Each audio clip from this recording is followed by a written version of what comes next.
kita jangan kalut nak ambil Pulau Pinang, sedangkan negeri kita ni, negeri Kedah ni kerap banjir. Tengok ni, sepatutnya Sanusi kena fikirlah macam mana. Mak Min datang lagi dengan formula bodoh dia. Hang kata Kedah banjir berulang-ulang, lepas tu hang kata pula Kedah tak buat apa untuk menghindari banjir ni, daripada duk berulang-ulang setiap tahun. Takkan nak beli perabot setiap tahun? Hang kata macam tu, Mak Min. Lah ni aku nak tanya hang pula, macam mana nak elakkan banjir berlumpur di Taman Gua Perau di Penang ni? Tahun ni saja 2 kali banjir. Pampasan haram tak dapat pun kat penduduk-penduduk. Tu pun sibuk nak buat LRT. Sibuk kata negeri kaya, tapi kena pinjam dengan pusat pula 100 juta.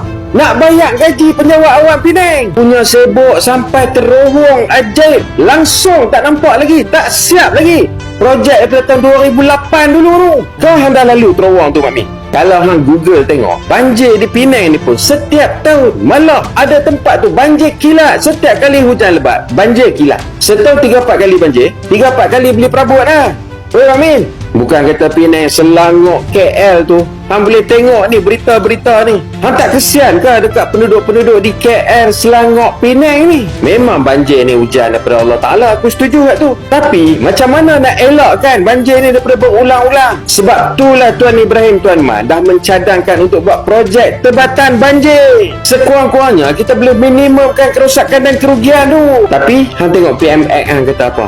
Dia batalkan tebatan banjir. Seredik pungkok hang, weh, Pak Min. Kerajaan negeri nak boleh buat apa? Projek tebatan banjir ni bilion. Sepatutnya memang kerajaan pusat yang kena buat tebatan banjir ni. Kerajaan pusat duk kutip cukai kami daripada setiap negeri ni. Cukai SST barang-barang, cukai pendapatan, cukai keuntungan syarikat, cukai jalan, cukai aset dan hartanah, cukai import ekspor, cukai petroleum, segala mak nenek cukai hampa kutip. Tapi bila rakyat perlukan segera tebatan banjir ni, hampa buat apa? Hampa duk sakau lagi. Tu projek tebatan banjir tu bukan bagi dekat kroni dia ke? Dan aku duk dengar lah ni, rasuah 600,000 pound sterling lah, rasuah adun Sabah, rasuah tender bagi dekat kroni, bagi dekat suami menteri, bagi dekat proksi. Sampai proksi dia jadi billionaire over one night.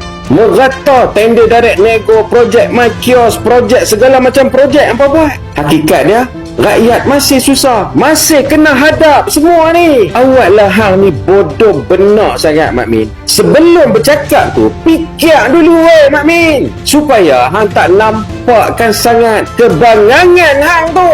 Kerana ni semua orang tahu hang tu bangang. Sebab tu pepatah kami senang je, nak jadi wala non wajib bodoh. Pelan tu, Mak Min.